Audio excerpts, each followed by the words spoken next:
నమస్తే ఫ్రెండ్స్, నేను మీ నందన కిచెన్. ఈరోజు మన కిచెన్లోని నాటు టమాటకాయలతో టమాటా పచ్చడి చేసి చూపించబోతున్నాను. మరి మనం ఎప్పుడు చేసే విధంగా కాకుండా ఇలా కూడా ట్రై చేసుకొని తింటే ఆ రుచే వేరండి. వెనక అమ్మమ్మల నానమ్మల కాలంలోని ఇలా చేసుకొని తినేవారు. మా ఇంట్లో మా వాళ్ళు కూడా చేసేవారు, నాకు బాగా గుర్తుంది. చాలా టేస్టీగా వచ్చింది పచ్చడి అయితే.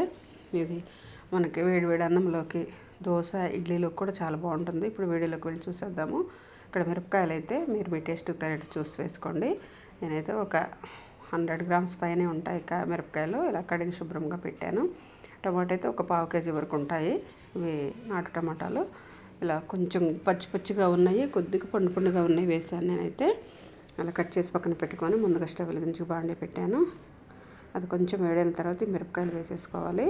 ఇలా మిరపకాయలు వేసుకున్న తర్వాత ఇప్పుడు మనం కట్ చేసి ఉంచుకున్న టమాటాలు కూడా వేసుకొని ఎక్కువ ముక్కలు ములిగే వరకు కొంచెం నీళ్ళు పోసుకోవాలి.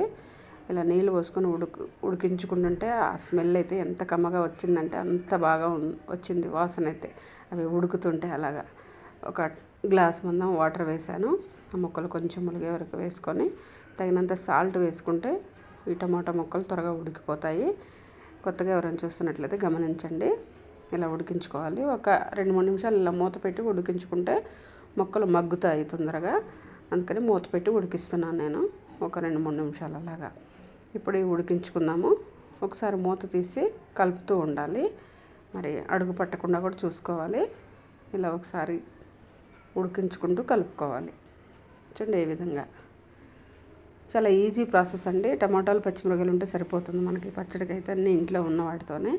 2 రెబ్బల కరివేపాకు వేసాను. అలాగా ఒక నిమ్మకాయ సైజ్ అంత చింతపండు కడిగి వేసాను.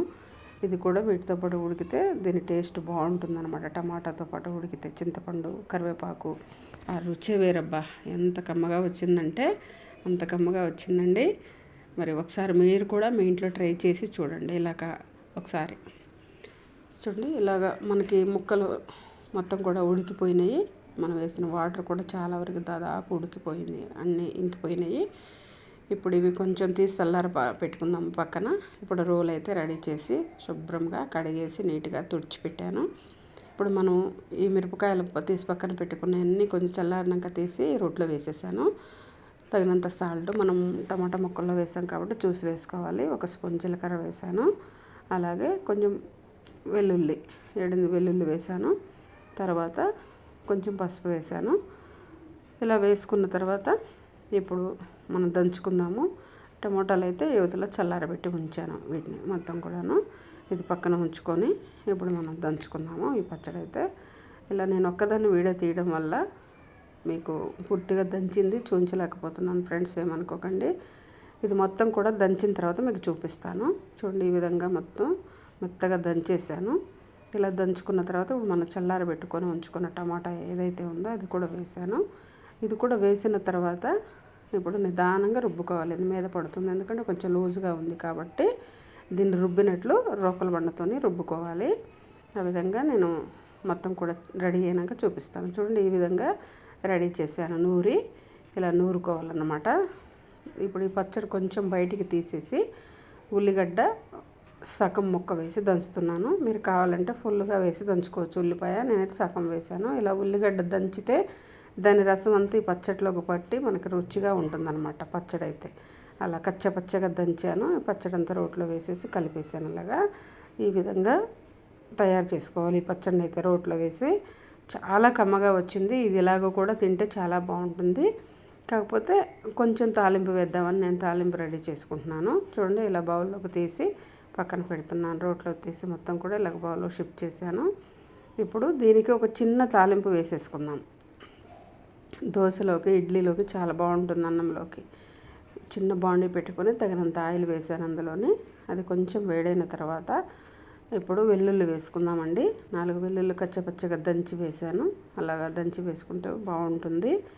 అది చిటపటమన్న తర్వాత ఒక చిన్న స్పూన్తో పోపు గింజలు అన్నీ కలిపినవి వేసాను. అలా వేసుకున్న తర్వాత ఒకసారి అలా కలుపుకుందాము నిదానంగా. కలుపుకున్న తర్వాత చిటికెడంతా ఇంగు వేసుకుందాము. కొంచెం అంతా ఇంగు వేసుకొని ఒక్క ఎండుమిరపకాయ మధ్యలోకి తుంచి వేసాను. అలా వేసుకొని ఇవి వేగిపోతున్నాయి మనకి. ఇప్పుడు మనం కరివేపాకు వేసుకోవాలంటే స్టవ్ ఆఫ్ చేసుకోవాలి, ఎందుకంటే మాడిపోతుంది కరివేపాకు, వేడికే మగ్గిపోతుంది స్టవ్ బంద్ చేసిన తర్వాత. ఇప్పుడు పోపు సిద్ధమైపోయింది. మనం ఈ పచ్చట్లో వేసేసుకుందాము. పోపు అయితే ఇలా వేసుకొని కలుపుకోవాలి. చాలా బాగా వచ్చింది. వెనక అమ్మమ్మల నానమ్మల కాలం నాటి పచ్చడిది, నాటు పచ్చడి, నాటు టమాటా కాయలతో అసలు సిసలైన టమాటా పచ్చడిది. మరి ఒకసారి ట్రై చేసి చూడండి. మీరు కూడా మీ ఇంట్లో ఎలా ఉందో రుచి కామెంట్ చేయండి మాకు, మీకు ఎలా వచ్చిందో. మరి ప్రతి ఒక్కరూ మిస్ అవ్వకుండా చూడండి. నోటిఫికేషన్ అందిన వారు నా నందన కిచెన్ సబ్స్క్రైబ్ చేసుకున్నారు అందరికీ కూడా నా ధన్యవాదాలు తెలుపుకుంటున్నాను. తప్పక ఒక లైక్ ఇవ్వండి, షేర్ చేయండి, సబ్స్క్రైబ్ చేసుకోండి. Thanks for watching. నమస్తే అండి, నేను మీ ఆనంద్. రీసెంట్లీగా యూట్యూబ్లో అన్ని ఛానల్స్ యూట్యూబ్ చూస్తుంటే సడన్గా నందన కిచెన్ అనే ఒక వచ్చింది. ఫుడ్కి సంబంధించిన ఒక అప్లికేషన్ చూశాను. అంటే మనము ఇంట్లో రకరకాలుగా వంటలు ఏదైనా మనకు కావాల్సింది ఏదంటే మనము కోరుకుంటామో దాంట్లో అన్నీ ఉన్నాయి. మనకు రెసిపీస్ ఏదైతే మనకు కావాలో అవన్నీ బాగా చెప్తున్నారు. మనం చూసి ఈజీగా మనం చేసుకోవచ్చు. సో ఒక్కసారి ఆ నందన కిచెన్కి వెళ్ళండి, చూడండి, మీకు అర్థం అవుతుంది. ఒకవేళ మీకు నచ్చినట్టయితేనే దానికి మీరు సబ్స్క్రైబ్ చేయండి, లైక్ చేయండి, కామెంట్ చేయండి. డెఫినెట్గా మీకు ఆ ఛానల్ నచ్చుతుంది. దాంట్లో ఉన్న రెసిపీస్ డెఫినెట్గా వస్తాయి. సో ఆల్ ద బెస్ట్ అండి. Thank you.